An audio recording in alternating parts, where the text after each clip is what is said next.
बिस्मिल्लाहिर्रहमानिर्रहीम अस्सलाम वालेकुम। कैसे हैं आप सब लोग? आई होप आप ठीक होंगे और आपके रमज़ान भी बहुत अच्छे गुज़र रहे होंगे। तो मैं गई थी लास्ट नाइट काफ़ी सामान लेने, क्योंकि अब रमज़ान भी ऑलमोस्ट एंड है और रमज़ान में हम लोगों ने एक बहुत बड़ी इफ्तार करनी है जिसमें मैं आपके साथ शेयर करूँगी सब कुछ। तो उससे रिलेटेड काफ़ी सामान लेकर आई थी और रमज़ान में मैंने डिस्पोजेबल गिलास प्लेट्स यूज़ किए हैं ताकि काम ज़रा कम हो जाए। तो वो भी मैं काफ़ी चीज़ें और जो ख़त्म हो गई थी वो लेकर आई हूँ।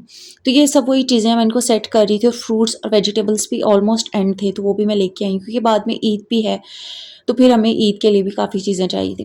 तो यहाँ पे मैं अपनी फ्रिज को क्लीन कर रही हूँ और आज मैं जिस टॉपिक पे आपसे बात करने वाली हूँ वो एज़ इट इज़ वही टाइम मैनेजमेंट और अपनी लाइफ़ को ईज़ी करने वाले हैक्स आपके साथ शेयर करूँगी। मैं हमेशा आपसे कहती हूँ कि अपने आप को ओवर बर्डनाइज़ मत किया करें, अपने पे इतना बर्डन मत डाला करें कि आपका अपने लिए जो टाइम है वो वेस्ट हो जाए, जो आपकी फैमिली का टाइम है वो वेस्ट हो जाए और आप पूरा दिन एक ही काम को लगे रहें। तो आज मैंने भी इस तरह किया क्योंकि मैंने फ्रूट्स वगैरह भी काफ़ी ज़्यादा लिए थे, वेजिटेबल्स सब कुछ लिया था। तो मैं फिर मैंने ये किया कि मैंने अपनी जो फ्रिज है उसको थोड़ा-सा क्लीन किया, उसको ज़रूरत थी और सारी चीज़ों को अच्छे तरीके से ऑर्गनाइज़ करके रखा। आप जब भी अपने लिए कोई भी काम सोचते हैं तो आप हमेशा एक हायरार्की बनाया करें कि मैं पहले ये काम ज़्यादा ज़रूरी है आज इसको कर लूँगी और सेकंड जो गैर ज़रूरी काम है अगर टाइम मिल जाए और अगर आपकी हेल्थ वाइज भी अगर आपको लगता है कि आप कर सकते हैं तो देन उसको करें, अगर नहीं तो आप नेक्स्ट डे के लिए उसको रख दें।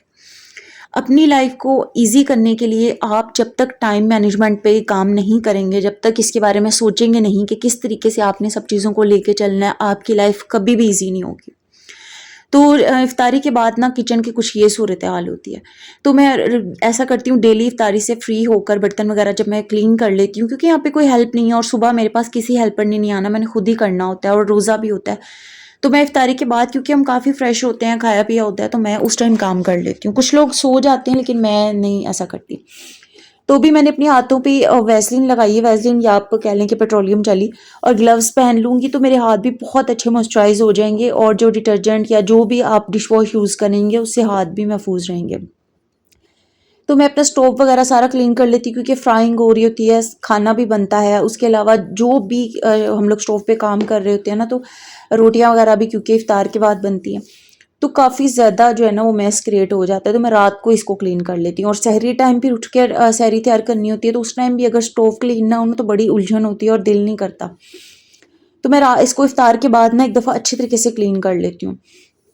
तो मेरी बहुत ज़्यादा ना आसानी हो जाती है मेरे लिए। जब सहरी मैं तैयार करती हूँ तो फिर उसके बाद ये होता है कि थोड़ी-सी क्लीनिंग की ज़रूरत होती है, मैं साथ ही हल्का-सा ना स्पंज से उसको क्लीन कर देती हूँ। इफ्तार में क्योंकि ज़्यादा चीज़ें बनती हैं तो ज़्यादा क्लीनिंग की ज़रूरत होती है। तो आप भी अपने लिए आसानी पैदा किया करें, जब आपने ज़्यादा काम किया है, उसी वक़्त आप डीप क्लीनिंग कर लिया करें। और नेक्स्ट टाइम के लिए जब आपने कुछ थोड़ा बहुत काम किया, ज़्यादा लॉन्ग कुकिंग नहीं की, तो फिर आप हल्का-सा स्पंज से उसको क्लीन कर लिया करें। कभी भी ऐसा मत किया करें कि जब आपने ज़्यादा काम किया तो उसके बाद आप उसको वैसे ही छोड़ दें और नेक्स्ट टाइम जब आप कुछ कुकिंग करने लगे या किचन में आए तो आपको देख के इतनी हैरानगी हो कि ये किचन की हालत कैसी हो गई इतनी। तो मैं इफ्तार के बाद यही करती थी कि मैंने अपने किचन में, क्योंकि बहुत कुछ बच्चे भी ज़ाहिर है घर में होते हैं तो फिर इतना कुछ किचन में होता है ना, तो मैं अच्छे तरीके से ना झाड़ू लगाती हूँ और एक दिन पोंछा और एक दिन मैं किचन को वॉश कर लेती हूँ, क्योंकि किचन में ना फ्राइंग का आजकल काफ़ी काम हो रहा है। तो ये सारा ऑयली और चिकनाहट महसूस होती है, तो जब आप क्लीनिंग कर लेते हैं तो बड़ा रिलैक्स हो जाता है और सहरी में बहुत ज़्यादा सुकून होता है।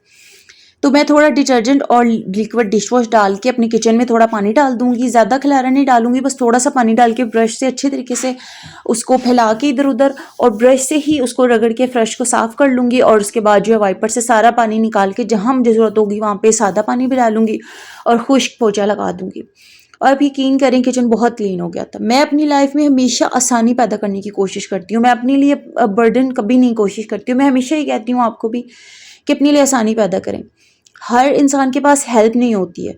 जिसके पास कोई हेल्पर नहीं होती उसको सब कुछ खुद करना होता है। तो फिर आपको इस तरीके से चलना चाहिए कि आपकी लाइफ ईज़ी हो, ना कि मुश्किल हो जाए। आप काम भी करते रहें लेकिन काम ख़त्म ना हो। तो मैं हमेशा आपको इस तरह के टिप्स देती हूँ जिससे कि आपको हेल्प हो, जो कि आपके लिए बहुत ज़्यादा काम आए। तो आप भी अपने लिए अपनी लाइफ में आसानियाँ खुद पैदा करें, क्योंकि कोई भी किसी के लिए आसानी पैदा नहीं करता। कोई भी किसी को अच्छे मशवरे नहीं देता, अच्छी टिप्स नहीं देता, कोई किसी के लिए टाइम नहीं अपना लगाता। तो अल्हम्दुलिल्लाह मैंने तो अपना सारा काम कर लिया और इस तरीके से पूरे रमज़ान में मुझे काफ़ी हेल्प रही और सारे काम करने के बाद मैंने अपने ग्लव्स उतारे तो अल्हम्दुलिल्लाह मेरे हाथ भी मॉइस्चराइज़ हो गए। काम वगैरह में ना हाथ भी काफ़ी ड्राई हो जाते हैं, तो इस तरीके से थोड़ा-सा टाइम मिल गया था। आई होप आपको वीडियो अच्छी लगी, लाइक ज़रूर कीजिएगा, अपना ख्याल रखिएगा। अल्लाह